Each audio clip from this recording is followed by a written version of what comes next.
మొన్న ముఖ్యమంత్రి గారు పెద్దలు కేసీఆర్ గారు మరి వచ్చి నుంచి ఎప్పుడు కూడా మేనిఫెస్టోలో చెప్పకుండా మా విద్యార్థులందరూ కూడా మా తెలంగాణ బిడ్డలందరూ కూడా మేమే ఎందుకు సన్న బియ్యం తినాలి, మా బిడ్డలు ఎందుకు తినకూడదు అని చెప్పే ఉద్దేశంతో ఎవరికైతే నిజంగా ఇంట్లో సన్న బియ్యం తినే స్తోమత లేని వాళ్ళకు కూడా మేము హాస్టల్లో ప్రభుత్వం తరఫున సన్నం బియ్యం పెట్టాలనే ఉద్దేశంతో మరి ఈ పథకం తేవడం జరిగింది.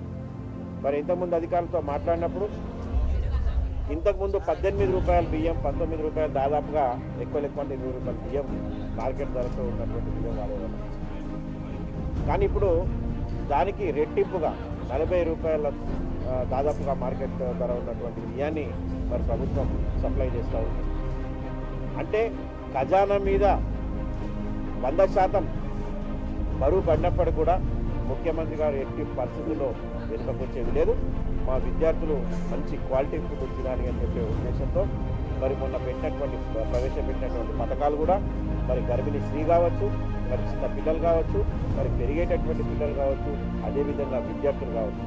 ఒకళ్ళకి కొడిగుడ్డు పథకం అని, పాలని, సన్న బియ్యమని, ఇదంతా పౌష్టికాహారం మా విద్యార్థులకు ఇవ్వాలనే ఉద్దేశంతో రాష్ట్ర ముఖ్యమంత్రి గారు సహకారాలుతున్నారు. కాబట్టి మరి విద్యార్థులందరికీ ఇప్పుడు నా పక్కన కూర్చోబెట్టుకొని ఫోన్ చేస్తూ నేను అడగడం కూడా జరిగింది. మరి ఏం బాబు మీరు ఎక్కడి నుంచి వచ్చారో, ఏం చదువుతున్నారు, మరి నిజంగా మేము వచ్చిన రోజే భోజనం ఇట్లా ఉందా, మరి రోజు ఏమేమి పెడతారని చెప్పేసి నేను విద్యార్థులను కూడా విచారించడం జరిగింది. మరి విద్యార్థులు చెప్పారు వాళ్ళకి పొద్దున్నే టిఫిన్ ఏమి ఇస్తారు, మధ్యాహ్నం భోజనం ఏమి ఇస్తారు, మరి రాత్రి భోజనం ఏమి ఇస్తారు అని చెప్పేసి. మరి 2-3 విద్యార్థులు ఎవరితో మాట్లాడినా కూడా వాళ్ళు చాలా సంతోషంగా సంతృప్తిగా ఉన్నారు. మాకు కూడా చాలా సంతోషంగా ఉంది. ఎందుకంటే భారతదేశంలో ఏ రాష్ట్రంలో లేనటువంటి ఒక స్కీమ్ మనం ఏదైతే ప్రవేశపెట్టామో ఆ ప్రభుత్వంలో భాగంగా నేను ఎమ్మెల్యేగా ఉన్నందుకు, మరి నిజామాబాద్ పట్టణాన్ని ఎమ్మెల్యేగా ఇక్కడ ఉన్నందుకు చాలా సంతోషంగా ఉంది.